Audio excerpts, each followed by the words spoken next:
Ky ushtrim I kësaj pozite mbahet jo më shumë se 6 muaj, por unë uroj që sa më parë Kuvendi I Republikës Kosovës të zgjedh presidentin apo presidenten e Republikës Kosovës, sepse rrethanat që mund t'i presim pastaj nëse kjo nuk ndodh, pra me tekst të zgjedhjet e jashtëzakonshme, mendoj që nuk janë mirë as për qytetarët e Kosovës, as për vetë shtetin e Kosovës, duke pasur parasysh punë që I kemi ne para vetes.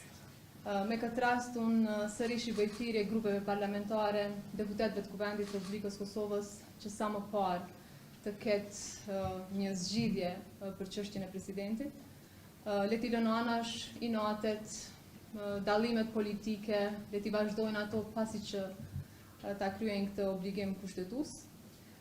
Por deri atëherë, natyrisht që siç e përmenda, unë do të angazhohem maksimalisht që përgjegjësitë që ka presidenti t'i kryej me seriozitetin dhe me profesionalizmin më të lartë.